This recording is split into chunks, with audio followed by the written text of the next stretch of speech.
y'all. I'm Carrie, I'm Momo. and this is Monstrous, where the stories are strange, the shadows run deep, and the tea is always a little dark. Listener discretion is advised. Monstrous covers true crime, violence, historical tragedy, and other unsettling subject matter that may be difficult for some listeners. There we go. Okay, second episode for today. So if you're new here, welcome. If you're joining us again today, we're glad you're back. So, quick announcement before we get into today's case. Well, today's second case, I guess, technically. So, this Friday, so the 3rd, you guys will be getting a bonus episode. And then we're going to take the following week off so that way we can enjoy the 4th of July weekend with our families. But we'll be back after that on the 13th. So, in the meantime, enjoy the bonus. Take care of yourselves. Enjoy the holiday. And be safe Yep, all the fun stuff that comes with it. Just be smart. and try not to eat too much Yep. because I know we will. hmm Probably. Now, are you ready for what we're I'm going to talk ready. about? You sure? I'm about as ready as I'm going to get. Okay. We're going to talk about the dancing plague of 1518. Okay. Yep. And this one still today has more questions than it does answers. And honestly, even the name itself almost undersells it. So, this is a mystery.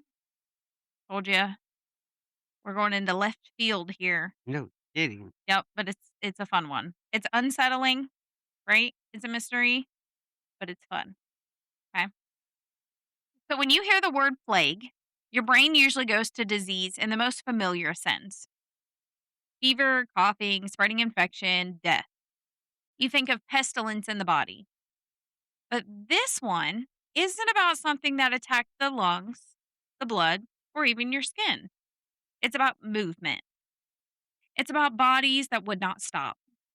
It's about people who, for reasons historians still debate today, began dancing in the middle of a city street and could not make themselves stop, even when it was destroying them. And that alone in of itself is what makes it so unsettling. Because it doesn't feel like the kind of thing that should be possible. It feels wrong in the deepest sense. The body is supposed to obey the mind. The body is supposed to stop when you tell it to stop. Till you get to be my age and your body's going, I ain't doing it.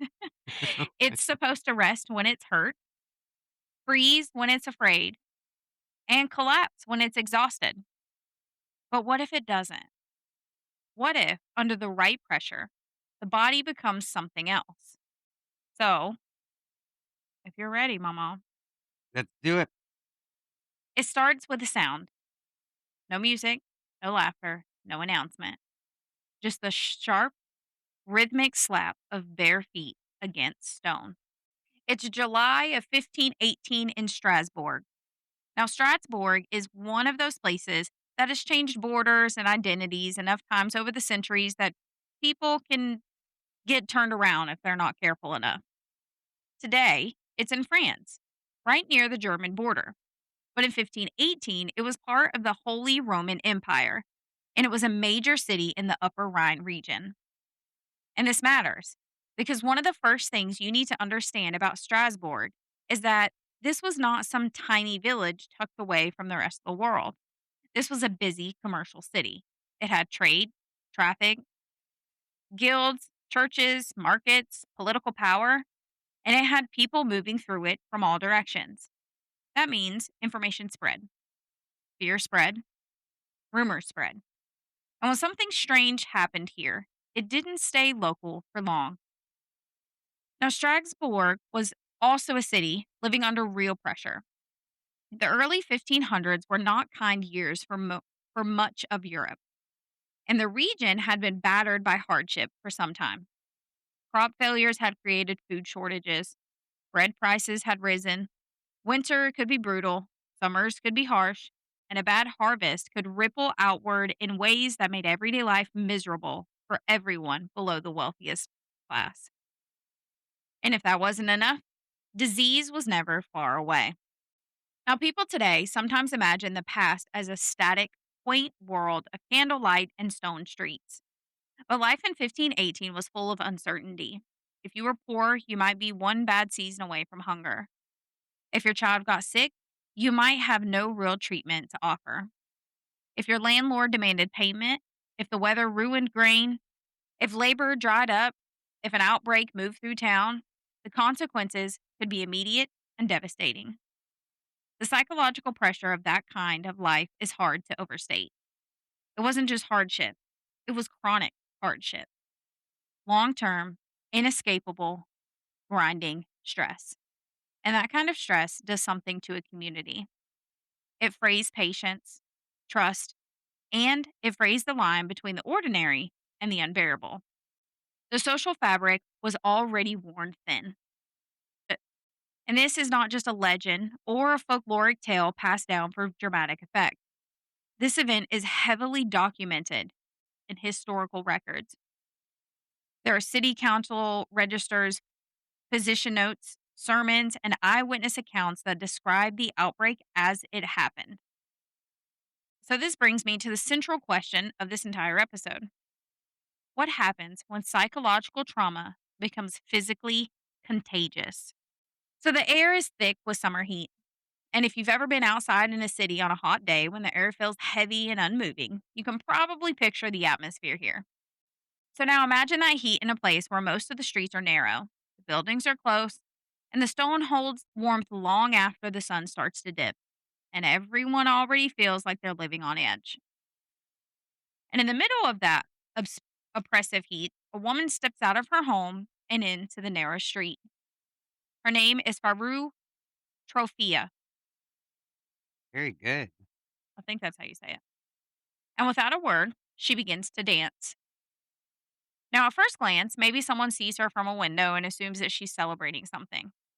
Maybe she's at a festival, maybe she's outside with music that we just can't hear yet. Maybe this is some local custom that we don't understand. But that explanation disappears almost immediately. And that's because there's no music, there's no laughter, no sense of joy in what she's doing. Her body is moving in a way that is erratic, forceful, and entirely uncontrolled. She twists, turns, stomps, spins. Her limbs move like they're being pulled by something she cannot see and cannot resist. It does not look like a dance she chose. Instead, it looks like her body has been hijacked. Now imagine what that would have looked like to the people all around her in 1518, not through the lens that we have today, where we would think about stress disorders or neurological explanations or psychogenic illnesses, but as a medieval or early modern onlooker who did not have the categories available that we have today. Instead, you see a person moving in a way that seems both human and profoundly not human, something recognizably bodily, but terrifyingly out of control. That kind of sight can freeze people, not because it's subtle, but because it is so extreme that the mind has trouble deciding what it's looking at. Maybe it's drunkenness, madness, possession. Maybe it's punishment or a sign. And while people hesitate, Baruto Trophea keeps going. Hours pass, the day changes, sun lowers, the heat shifts, and she does not stop. The first evening becomes the first night, and then the first night becomes another day. People keep watching, waiting for the inevitable collapse, waiting for the moment when her body finally gives out and the dancing stops. But it doesn't. Now, there's a particular horror in watching someone do something impossible for too long. If someone runs for a short burst, you can understand it. If someone dances at a wedding, you can understand why. If someone laughs a little too hard, cries too hard, or maybe even works a little hard, even screams too hard, there's a frame for each of those in your mind. But to keep moving, hour after hour, without music, pause, obvious purpose, and without visible relief, that's different. It turns the body into a mystery. By the third or fourth day, witnesses describe Faru Troffea as delirious. She was drenched in sweat. Her breathing was ragged. Face was tight with pain. Feet bruised and swollen. And eventually, according to later accounts, her skin began to split, leaving blood lay beneath them on the stones. But even then, her legs kept moving. That detail is what pushes this story from strange into unbearable. Because a lot of things can be explained away if the person doing them seems pleased, or committed, or even theatrical. But this was not that. This was not a performance, nor was it an act. This was a visible destruction of the body in real time, and people watched it. They gathered, stared, whispered, crossed themselves, probably argued, and certainly feared what was happening. Because when a person can no longer control their own limbs, the sight becomes contagious in a very different way. The fear spreads through a crowd in the same way smoke fills a room. Nobody can quite tell where it starts, but everyone can feel that it's there. And then something stranger happens. It spreads. With no warning and no obvious connection, another person steps into the street. Their body jerks, their feet begin to move, and they join the rhythm. Then another and another. Within a week, more than 30 people are caught in the same involuntary dancing. Men, women, young, old, rich, poor. There's no choreography, no shared routine. No one dancing with anyone else in a meaningful sense. Just dozens of individuals trapped in their own separate, chaotic, private hells while the city watches. And this is where the event stops being about one strange woman and becomes something much larger. Because once other people begin to join in, the story no longer feels like an isolated medical curiosity. Instead, it feels like a crisis. People start asking different questions. Is it catching? Is it punishment? A curse? Airborne? Spiritual? Is it something in the food? Or is it something in the mind? By the end of August, the number of dancers had reportedly grown to around 400 people. Dang. That number is difficult to verify with precision, of course, and historians do still debate on many of the details, but the broad shape of the event is very clear. The outbreak expanded, and it expanded dramatically. And once it reached that scale, the city simply could no longer ignore it. The streets didn't rest, nor did the markets, the churches, and the people certainly did not rest.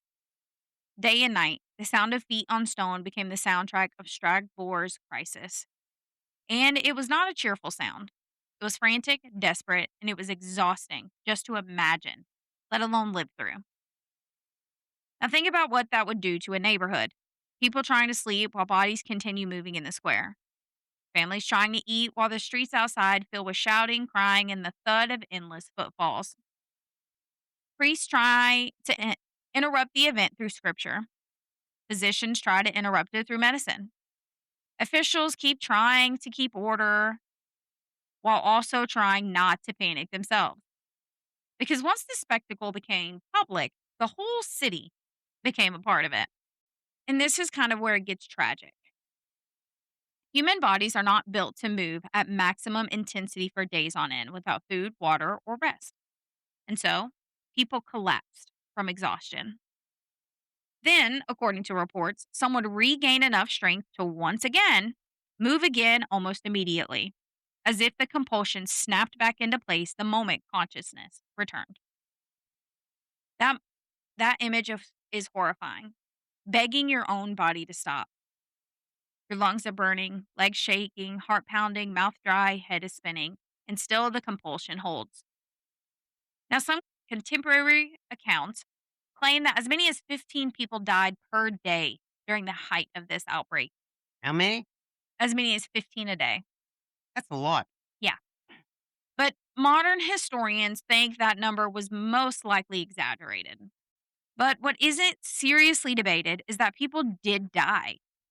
They died from exhaustion, strain, dehydration. They died because the body has its limits, and the dance pushed people past those. And this is the moment when the authorities finally stepped in, or at least they tried to. The city council and the local physicians had to make a decision. and they made one that now seems almost impossible to believe.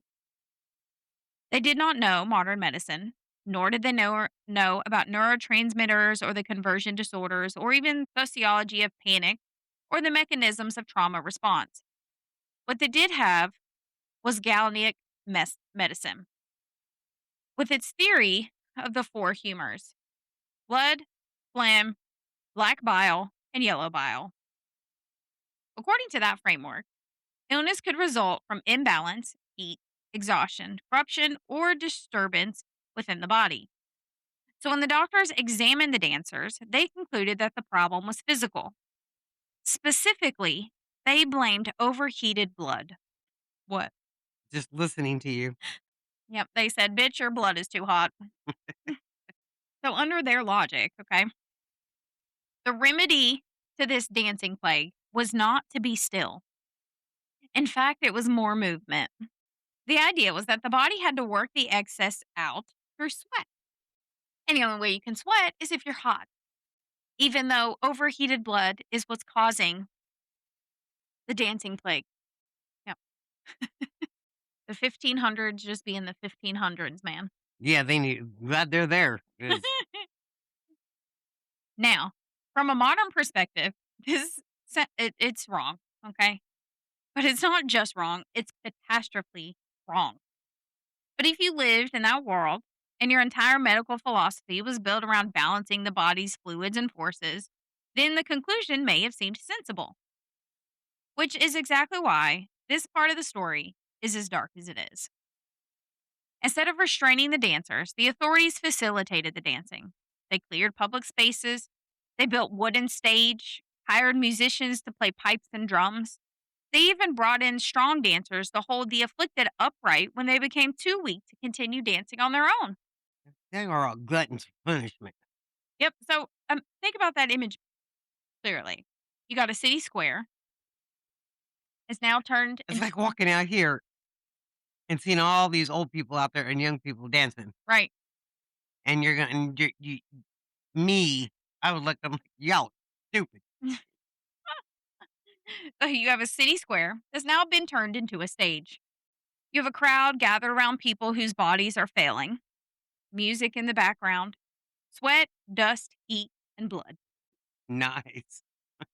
Officials are trying to solve a crisis with the tools of the very superstition and medical theory that helped shape it. This most likely looked less like treatment and more like something approaching a nightmare festival. And I promise, this did not help. In fact, it only made things worse. Because if the outbreak was partly sustained by fear, attention, belief, and social reinforcement, then turning it into a public spectacle only fed the conditions that kept it alive. So the music filled the streets, the crowds grew, the pressure intensified, and the dancing continued. For weeks, shoes wore through, feet bled, clothing soaked with sweat and grime. People collapsed and were dragged back up. People screamed, they prayed, they watched, and eventually the city council realized their grand experiment had failed spectacularly. Yeah, think The musicians were sent home. Music was now banned in public. Stages were torn down. And the illusion that performance could cure the plague was over. But if science had failed them, the authorities still had one more explanation left: religion. And that brings us to Saint Vitus. Now, Saint Vitus was a Christian martyr associated in later folk tradition with neurological disorders, epilepsy, and dancing. Now, over time, he became linked to involuntary movement and strange bodily afflictions. People believed that if you angered him or if you were cursed by him, then you could be forced into a dancing mania. So, once the physician's treatment failed, the city turned to their faith. The dancers were rounded up, loaded into carts, and they were taken to a mountaintop shrine dedicated to St. Vitus outside the city.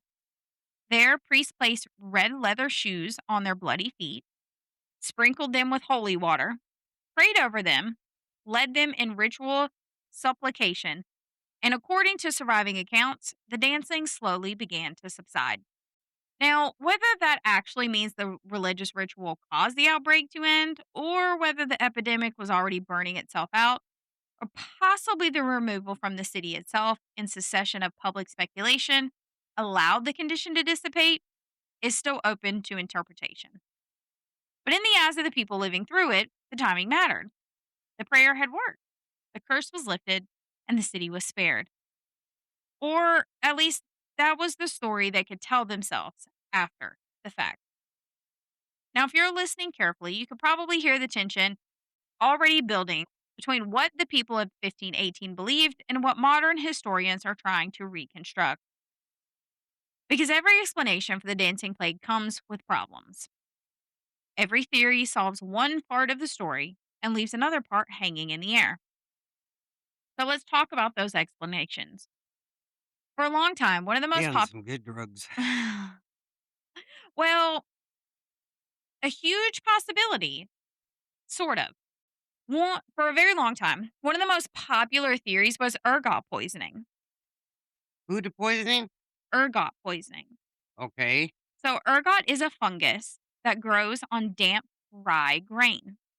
Rye was a major staple food for many poor people in medieval and early modern Europe. That's true.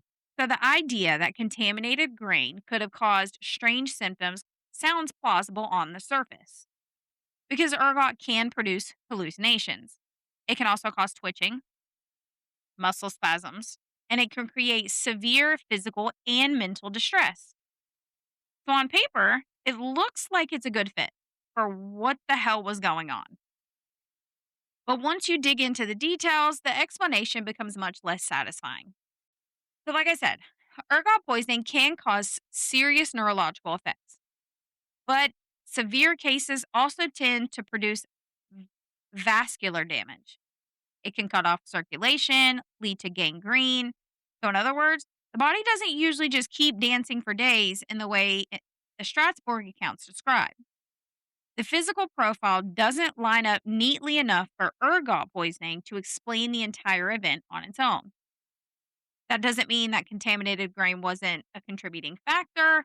It just means that it's probably not the entire answer. And this is where things get a little bit more interesting because the explanation that many modern historians and psychologists lean toward is mass psychogenic illness, otherwise known as mass hysteria. Mass hysteria? Mhm. I can see that. Now, the term can be misleading if you hear it in a dismissive way because it can make the whole thing sound like, oh, they're crazy. They're imagining it. That is not how it's meant here. So, mass psychogenic illness is real. And this happens when psychological stress manifests into physical symptoms and it can spread throughout an entire group. The symptoms are not fake, the suffering is not fake. The body is genuinely experiencing the response. The question is what triggered it and how it propagated. In Strasbourg in 1518 was the kind of place where such an episode could plausibly happen. It was a community under severe stress. They had food insecurity, disease, religious fear, social pressure, a shared worldview in which curses, saints, sin, and divine punishment were all part of the everyday explanatory toolkit. These things matter. Because if people were already believing that the world could attack them through supernatural means, then the mind has a ready made script for panic when something bizarre happens. And Frau Troffea may have been that spark. She may have been the first person to visibly break under that pressure. And once she did, others around her who were already carrying an enormous amount of fear and strain may have unconsciously followed a pattern within their own minds, and their bodies were primed to accept it. So, in other words, the outbreak could have been real, shared, and deeply embodied without being infectious in the way we usually mean infectious. It could have been a social contagion of distress, a kind of collective collapse, a physical expression of communal terror. But even that explanation leaves some hard questions behind. Why did it last as long as it did? Why did it take the particular form of dancing? Why did the pattern appear to sustain itself across so many people? And why did the compulsion seem to vary so little from one witness account to another? Those are the kinds of questions that keep historians cautious. The event is documented, yes. So, so we know for a fact that it did happen. But the exact mechanism is what remains elusive. And maybe that's why the dancing plague still haunts us today. It occupies the space between the known and unsolved mystery. This isn't just weird, it's weird in a way that exposes how fragile our categories really are. We like to think that we understand the human mind because we can name emotions, diagnose disorders, and measure stress.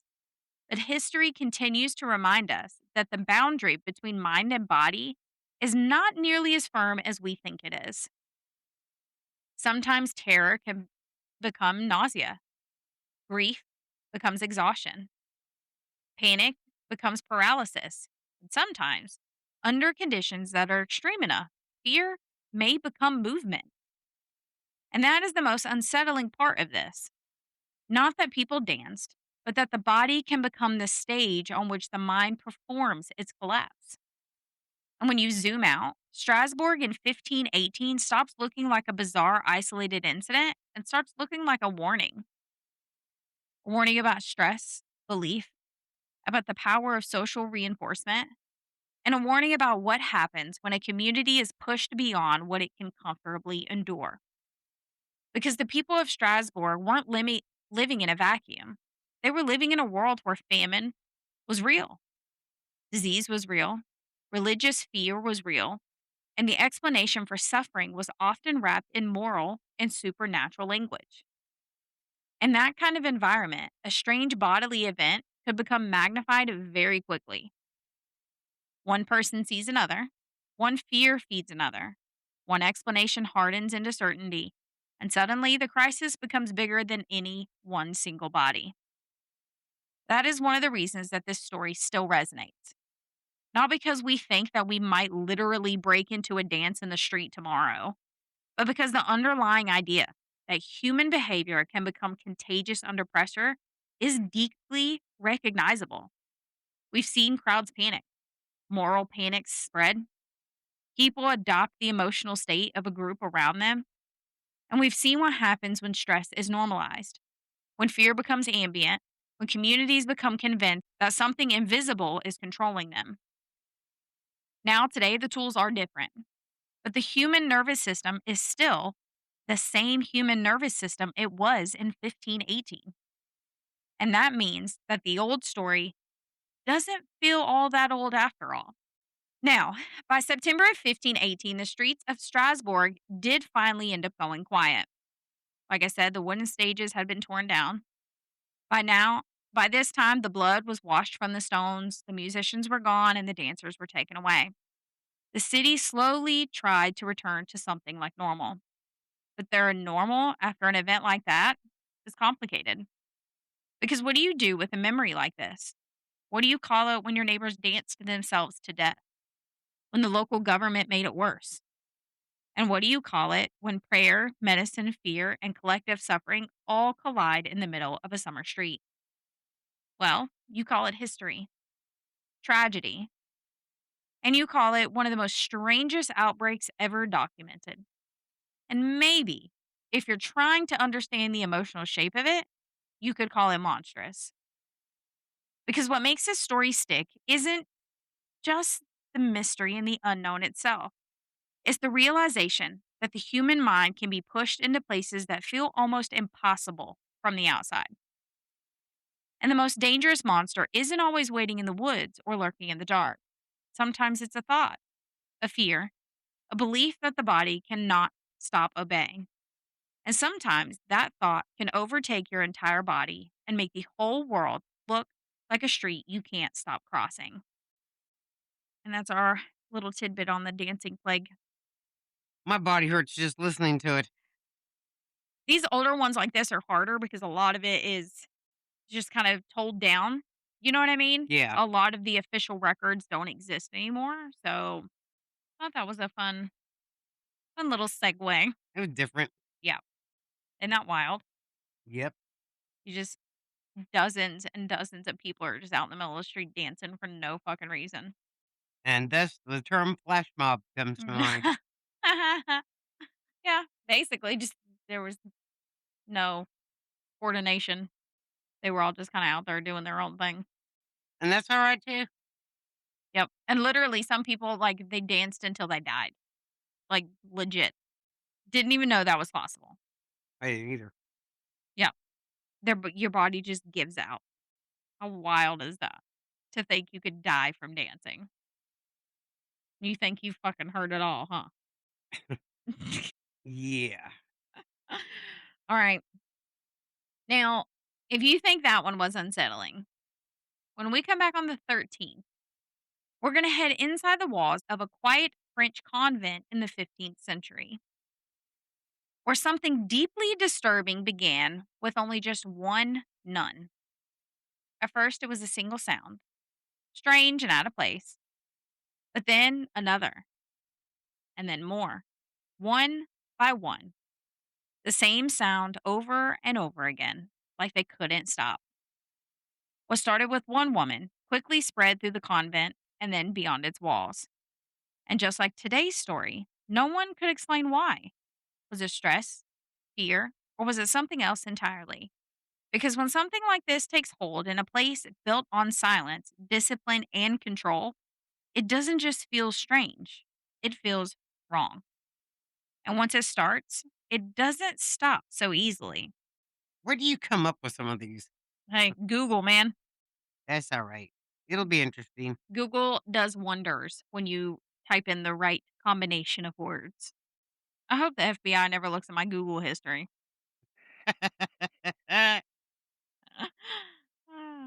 Very true, my darling. I'm gonna end up in a nut house just because of what I Google. I know, right? Yep. Now they'll see Mike and the boys and they go, yeah, we understand. I'm kidding. Okay, guys, that's it for this one. This one's a little bit shorter than what we normally do, but a It's little been bit a of a rough week right. for us. Yeah. It really has. Yeah. It's been a really long, very long week. I'm exhausted. I'm ready for bed. Me too. What I'm gonna do as soon as we hit the stop button, I'm gonna take my butt bed. You said you were giving me some ice cream. Oh yeah, Mike can get you ice cream. He's not doing nothing. Well, I'll make him get it for you. I won't have to make it. I'll just be like, "Hey, Mike, Mama, will you get Mama ice cream?" well, you know, I wish we had Hmm. the cones, Mhm. the Sunday cones with the chocolate on top and the nut on a waffle cone. Oh yeah, yeah, yeah. I know what you're talking about. That's what I wish we had. I like those. Will you see if Mike will go to the store? Honey, it's almost 11 o'clock. Walmart closes at 11. Oh yeah, I forgot. Okay. No, I'm not gonna send him to the store. All right, but that's it. Not This this one, not this late at night. this one was a fun little. It's different. We hadn't Yeah, done any kind of mass hysteria ones yet, so I thought that would be fun. it was different. Yeah, because we got some several. Listen, that was some weird stuff, though. Oh yeah, it's odd. Like, could you imagine? It's early days flash mob, I'm telling you. Like it's the 1500s, and you go out like to go to the fucking what was it called the shops. You go out to go to the shops, and there's like 40 people just randomly dancing in the street for no fucking reason whatsoever. I'd look at him and say, "What the hell are you smoking?" Could you imagine that? Oh my god. In today's world, you'd be stuck in the nut house. Back then, it was supernatural. Ah, so that kind of gives us segue to the next couple weeks. We're gonna be doing some weird ones like this next couple weeks because then we got some rough ones coming. Oh my god. So we're gonna take a little bit of a breather, have some fun, crazy ones, and then we're gonna get rough again. So enjoy this breather, guys. And that's all we have. So You can find the socials in the episode description, like always, as well as our email. Make sure you give us a rate and a review, please. While you're there, hit your subscribe button, turn on your download so you never miss an episode. And that is all we have for this week. Got 2 episodes. Next week, do not forget, we are taking the week off, but we will be back on the 13th. Enjoy your holiday, enjoy your weekend. Thank you guys for coming and hanging out with us again. And make sure you remember to Watch out for monsters. don't kill people. And we'll catch y'all next time. Bye, y'all. Bye, y'all.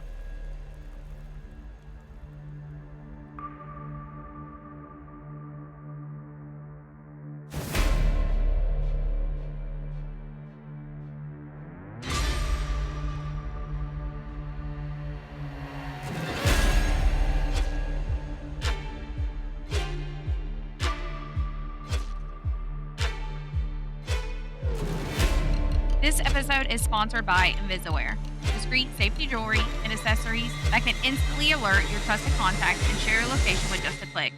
No subscriptions, no hassle, just added peace of mind. Get your 10% off your order at invisaware.com/monstrous10.